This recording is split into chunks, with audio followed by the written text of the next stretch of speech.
Imagina que tu tem um grão de areia na ponta do teu dedo e tu estica o braço, tá? Estica o braço e pensa na área que esse grão de areia ocupa no céu. Ali, na área ocupada por esse grão de areia, foi feita essa imagem. Com milhares de galáxias. Milhares de galáxias. Você tem que entender o que a gente está vendo aqui. É uma coisa que parece plana, mas é tridimensional. Tem galáxias mais próximas, tem galáxias muito distantes. Tem galáxia aqui a mais de 13 bilhões de anos-luz de distância. Isso quer dizer que a luz dessas galáxias levou 13 bilhões de anos viajando pelo universo até atingir o James Webb. Por isso que se diz que olhar para o céu e olhar para longe, quanto mais longe a gente olha, é olhar para o passado, mais no tempo a gente volta. E um dos objetivos do James Webb, por isso essa é uma das imagens escolhidas para essa divulgação inicial, é justamente enxergar o mais distante possível para poder enxergar como que se formaram as primeiras galáxias no universo após o Big Bang. Como é que foi esse processo de formação? Uma das coisas que o James Webb quer entender. E para isso ele precisa enxergar em infravermelho, lembrando e batendo sempre nessa tecla, o infravermelho, o James Webb é um telescópio de infravermelho.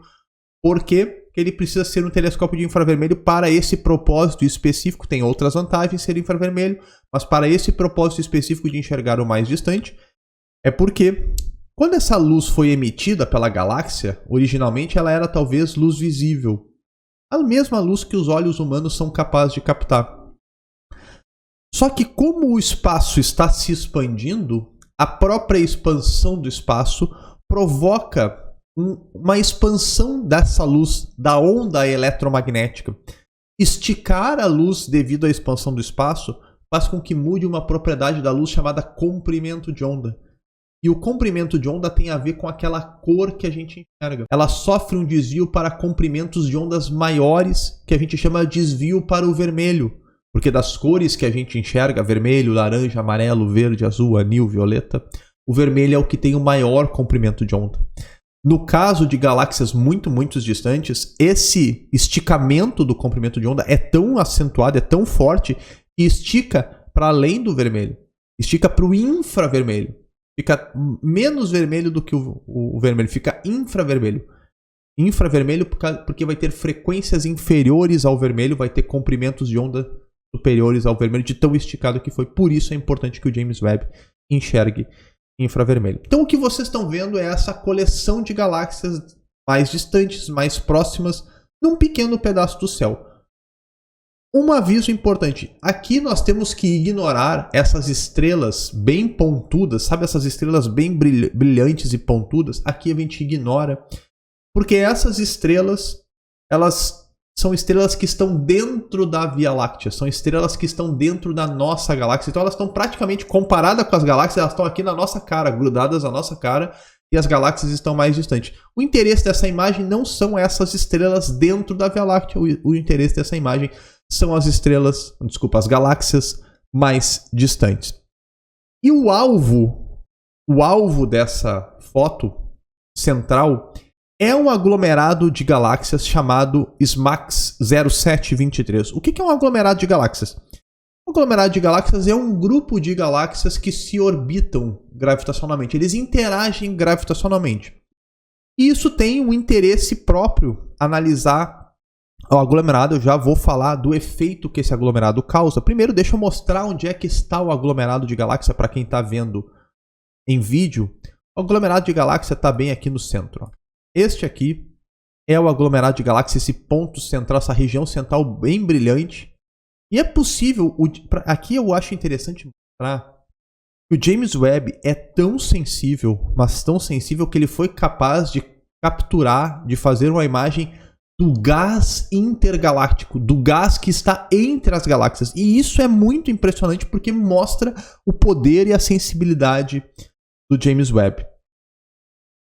O que acontece? Qual é a importância, né, de olhar especificamente para uma região e focar a imagem numa região onde tem aglomerados de galáxias?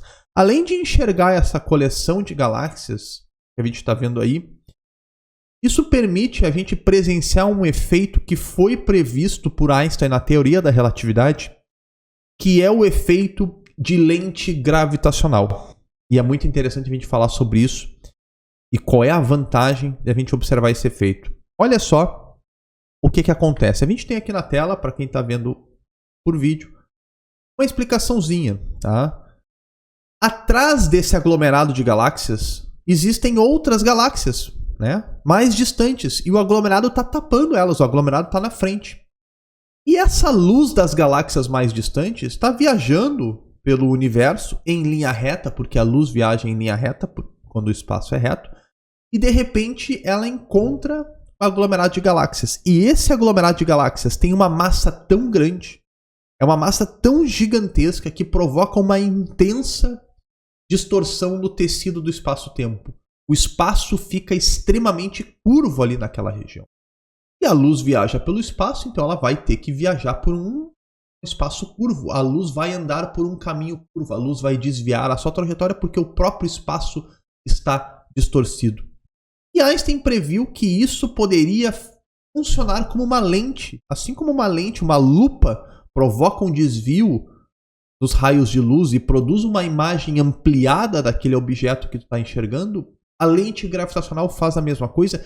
E isso permite trazer a imagem dessas galáxias mais distantes para mais perto e ampliada. E a gente vê isso acontecendo na imagem do campo profundo do James Webb. Vocês estão vendo que ao redor do aglomerado de galáxias tem uma série de discos aqui, de semicírculos luminosos. Isso são galáxias cuja imagem foi ampliada e também distorcida pela curvatura no espaço-tempo. Isso permite a gente enxergar elas maiores do que realmente são. Mas, claro, acaba causando esse efeito. Olha como elas ficam bastante distorcidas. Tem uma aqui, ó, olha só. Parece uma gelatina, alguma coisa assim. Parece uma lesma até, né? Não querendo ser muito escatológico, mas olha aqui como está distorcida essas galáxias. E, analisando a luz dessas galáxias, a NASA já divulgou que essas duas aqui, ó, essa galáxia aqui e essa aqui, na verdade, são a mesma galáxia. A luz se desviou e formou duas imagens da mesma galáxia. Tá? Então tá aí o efeito de lente gravitacional, muito, muito interessante e super importante para a gente conseguir enxergar com mais detalhes essa galáxia mais distante. E outra coisa que dá para ver, entre aspas, por que entre aspas? Porque a gente não enxerga diretamente, a gente enxerga de forma indireta a matéria escura. Grandes aglomerados de galáxias também têm grandes concentrações, grandes quantidades de matéria escura, que a gente não consegue detectar, mas a gente consegue, né? Os astrônomos conseguem, a partir da maneira como a luz desvia ao passar pela distorção do espaço-tempo do aglomerado de galáxias, os astrônomos conseguem fazer uma estimativa do quanto de matéria escura existe ali naquele aglomerado, tá? E como até conseguem fazer até um mapeamento de como ela está distribuída. Então, analisar esses aglomerados, analisar essa imagem também promove um estudo da distribuição de matéria escura. E repito, nunca foi detectada de forma direta, mas essa forma é uma das formas indiretas de detectar a presença de matéria escura. Por quê? Porque só a massa do aglomerado, só a massa que a gente consegue enxergar das galáxias do aglomerado não seria o suficiente para explicar toda essa distorção na luz, todo esse desvio na luz. Então, tem que entrar na conta aí mais massa, mais matéria que a gente não está enxergando. E essa matéria é a matéria escura. E, gente, essa é talvez a imagem do James Webb que mais nos leva a refletir, né? Que mais causa a crise existencial que o pessoal gosta, né, de pensar. É muito, muito difícil a gente não olhar para essa imagem e não refletir se será que estamos sozinhos no universo?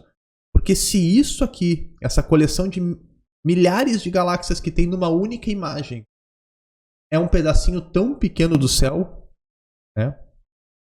Quantas possibilidades só nessa imagem de planetas e de vida pode existir? Será que estamos sozinhos universo, com certeza essa imagem nos faz ponderar e refletir sobre essa pergunta.